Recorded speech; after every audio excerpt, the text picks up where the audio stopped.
Hello there guys, it's Joey and this is the first video for Celtic Ogham pathworking with the energies of Alder or Fearn. Written Fearn but it's pronounced Fearn, although there are different pronunciations given, but that seems the most frequent and reputable. So we're a little bit behind with these videos because of my ill health. It happens, so we shall just plod on. And we're going to be looking at correspondences, the meanings of the Alder within pathworking, within the language of trees, things that we associate it with, both with a basis in Celtic history and from a more modern perspective. It is important to reaffirm each time we do this that when we work through the energies of each tree through the Celtic calendar months as they have been ascribed, we are actually most likely applying a modern interpretation of how to interact with the Ogham, because it is believed that the Celtic Ogham calendar is really derived from the works of Robert Graves in his The White Goddess, and whilst he did extensive work researching the history of the Celts, there is limited to possibly very little evidence that the Druids or Celts of any fashion would have followed such a system. That being said, it's worth investigation. It's worth the connection to the Ogham, to the trees. It's definitely worth it to expand our knowledge, our feelings, and sort of really to delve into the language of the tree.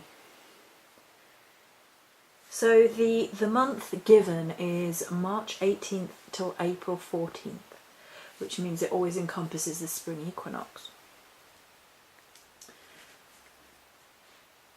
The Fearn or Alder has a lot of very interesting complementary and diverse information and energies.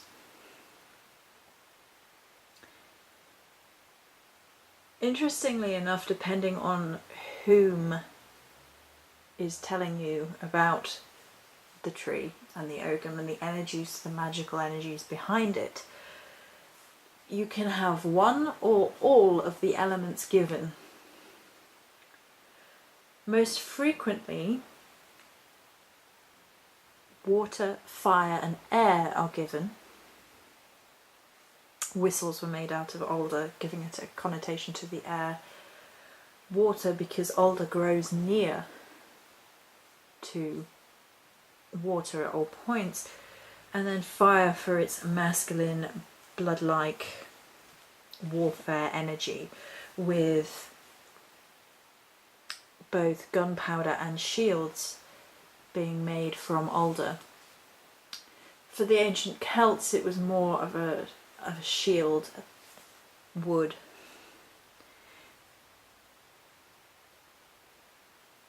It is worth noting that, however, the magic of Fearn is that it spans the space between earth and water.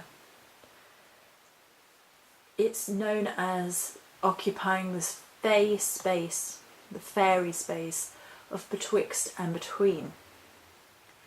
And the first time that I engaged with the energies of Alder, that was the strongest point that came through.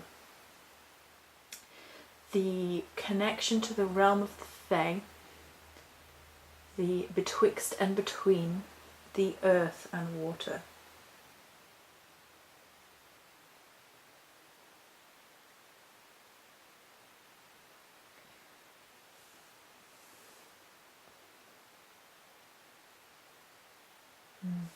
Just having a look from a variety of sources about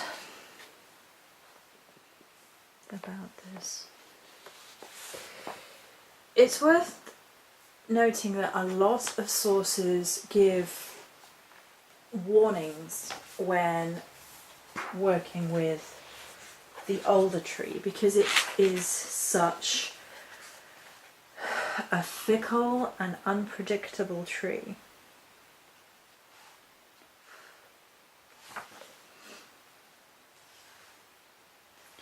In Irish legend, the first male was created from the alder and the first female from rowan. Alder was known as the King Alder or the Elf King throughout Europe. The name itself derives from the Old English Ealdor, meaning chief, and relates to the office of alderman, a senior member of a Welsh or English local council. It was thought to be the haunt of fairies and was associated with the fairy realm, as well, of course, water spirits or undines, and even links to unicorns within the lore. In Celtic mythology, the alder is associated with courage and enthusiasm for a fight. In the past, a red dye obtained from the alder was used to stain the skin before going into battle. In Welsh legend, it is associated with Bran the Blessed, a mighty giant and Celtic king who brought protection, resurrection, healing, and oracular knowledge. It's a tree of balance. Glenny Kindred gives the tree as being associated with water and fire, as it has a dynamic, fiery energy whilst its roots are deep in water, providing intuition and inspiration. The buds of the alder are set in spirals, which are a powerful symbol of everlasting life and resurrection. When alder is cut, the wood turns red as if it were bleeding.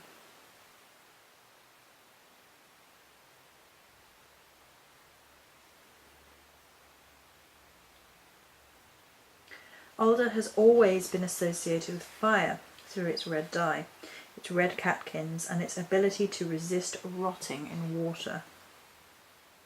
It is also associated with water, the other world, the world of the Fae, and life outside our safe surface reality. It brings a balance between the inner and outer worlds, between the intuitive receptive self and the rational logical self. It helps us to harness discrimination to get us through life's challenges.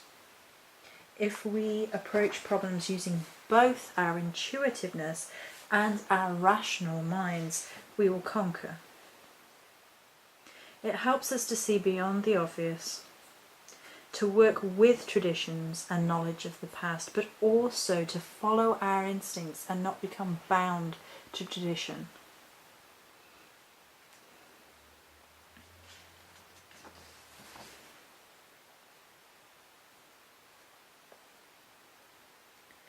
When meditating with the alder, it can help us not only in these aspects, but to blend our water intuition with our outer fiery self.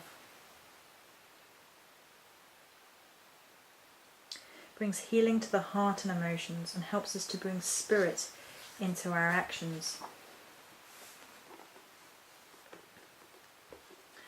Alder is seen in a lot of magical workings as having a very protective energy, and this comes from the attribution of the physical Celtic shield being made of alder. It has a quality similar to that of rowan,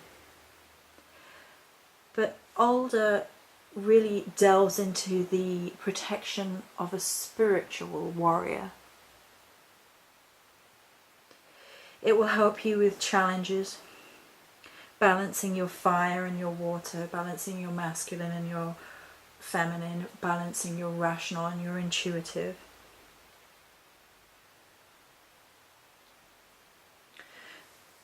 The wood was most commonly used for its unique properties of becoming stronger when immersed in water. In Celtic lore, the water and the spirit, the spirit of us, the spirit of the tree, the spirit of the world around us, was represented by the interlinking of water. So water and spirit were inextricably bound, and Alder was placed into water and it became stronger. This becomes a whole other symbolic act when you think about it in these terms. It's the submersion into the self, the submersion into the spirit, and the strengthening of fire and water acting as one within the realm of the spirit.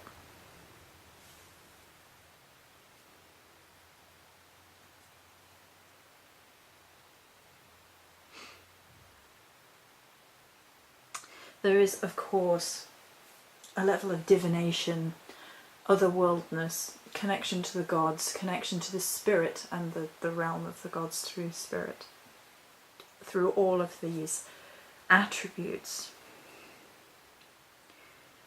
However, it really is the foundation for a life as a spiritual warrior which Alder represents. It falls in a time of the year where we are in the northern hemisphere, and even thinking about it in the southern hemisphere, watching a stage of in-betweenness. In the northern hemisphere we are coming into spring, we are witnessing birth. In the southern hemisphere we are witnessing the decay, the death, the autumn, and the in-between cycles. The periods of dusk and dawn, the equinox being inextricably bound to Alder, because it is the balance of all these things, the balance of the energies within the equinox, the balance of the masculine and the feminine, the balance of the elements, depending on your perspective. With the Alder you can incorporate at least fire and water, if not all of the elements. And in a way, with it being so bound up with the energies of spirit, spirit could be seen to contain the energies of the other elements anyway.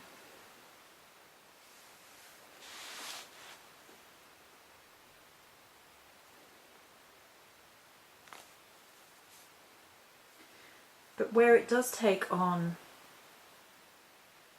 new meaning is absolute combination of ferocious action and defense. We've talked about the fact that the energy of Alder balances the rational mind and the intuitive, the pause and the action.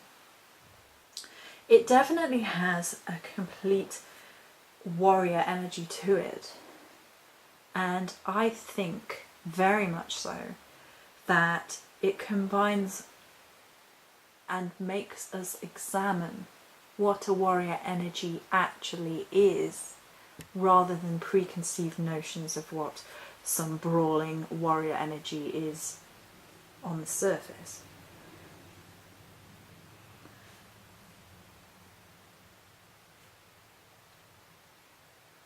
Alder can be used offensively in gunpowder or defensively in shields.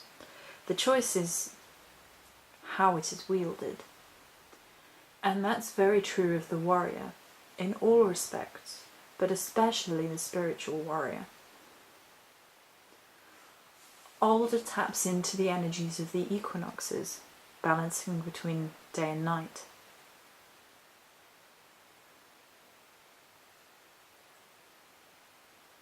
It ties into the balance of masculine and feminine within Irish law.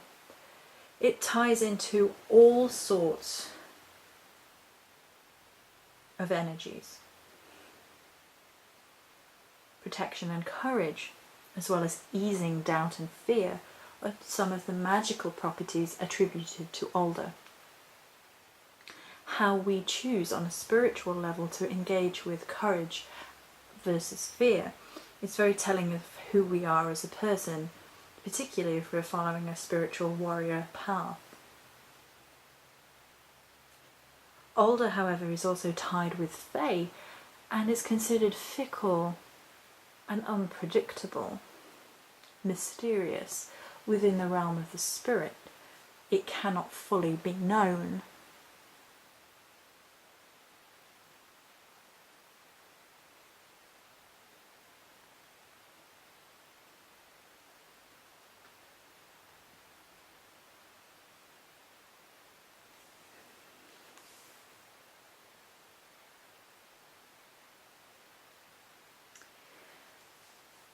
It's an interesting one.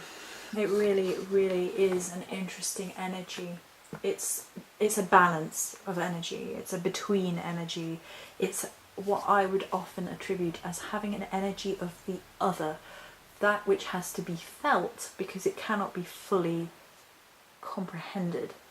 It cannot be fully understood because the energy of Alder exists within the intuitive mind and within the rational. It doesn't exist within one or the other, it exists within both. And because of that, we have to let go of our preconceived notions on what it is to understand a particular energy and allow our instinct and mind to work in combination, which can be considered somewhat of a difficult process. Alder is also associated with the Celtic god or Alder king. They tend to be used a little bit interchangeably. Bran. Bran is the raven and is the man who lost his head, but it carried on talking. He is often given as a masculine counterpart to the crone aspect of the Morrigan in some practices. He has a very particular energy all of his own. He's the wise old sage with a dirty sense of humour. He went on to the Fae realm for a woman, goddess / Fae, and therefore has the connection to the Fae world that Alder has. Another suggestion about why the Alder is connected to Bran is after shedding its leaves, the black cones remain on the branches. These cones or heads may be why the tree was linked to Bran the Blessed, whose head continued to speak and encourage his companions after being beheaded in battle. The wood was also used as supports in bridge construction and houses and was used to make shields. In the Battle of Trees, Bran's followers wore sprigs of alder as a sign of their allegiance.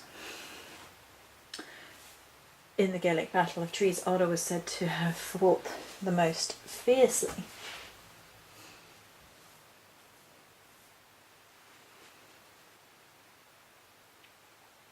Bran represents resurrection, rebirth. There's a whole video on my channel about Bran. I don't want to delve too much into his lore because we will become sidetracked and the video will become even longer than it already will be. But Alder has that connection with the other world, the passing through water, and as we have mentioned, this passing through spirit.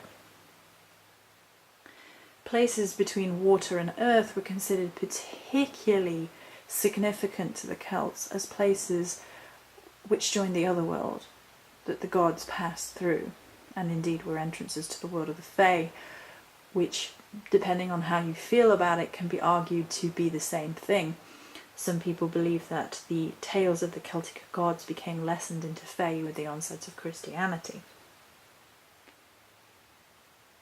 So these places, these in-between places, represent going on a quest into the other world, be it through a physical quest or be it through a cycle of life, death and rebirth, the in-between stages.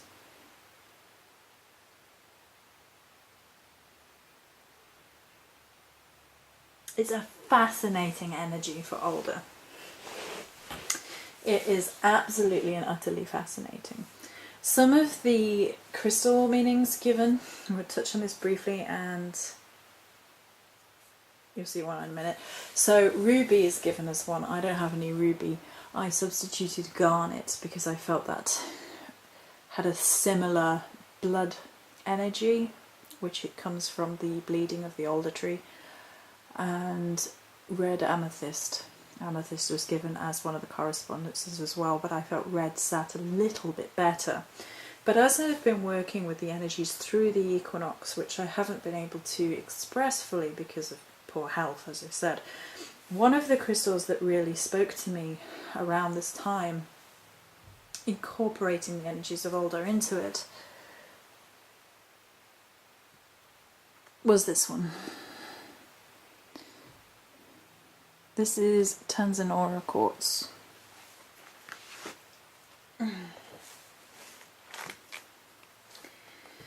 Keywords for Tanzanora quartz include psychic ability, the blue pearl, direct inner knowing, recognizing one's spiritual blueprint. It's associated with this element storm in the Book of Stones. And for me, storm is a combination of all the elements, particularly fire and water.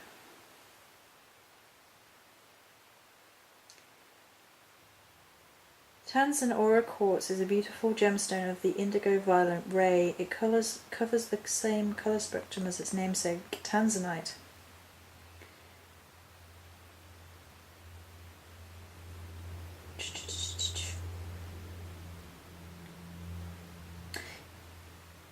It's created by the bonding of natural clay quartz with atomized metal compounds, in this case indium, gold and niobium.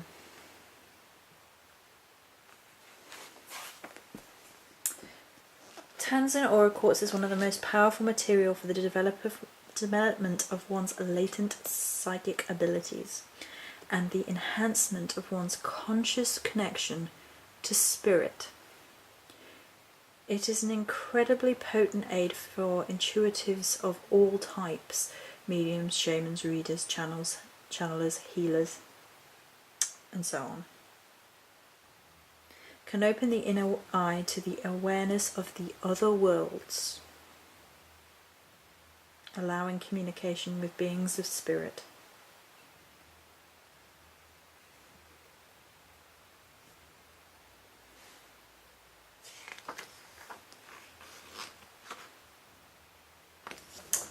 Let's see.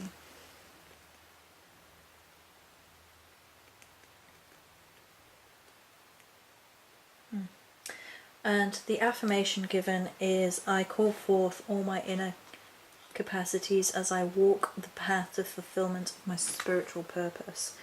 So for me it really it shows about the bonding of the elements, the idea of accessing the realm of the spirit and the other world.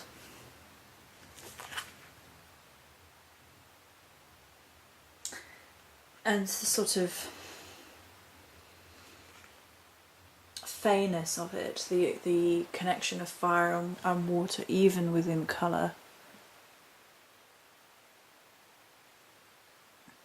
So this is definitely a crystal I'll be and have been using to walk forward with this particular energy. So I hope you enjoyed this video about the energies of Fearn or Alder as part of the pathworking series. I'm going to aim to get a few more done over the next few days. Now I can think straight, which is fantastic. So there you go. Many blessings.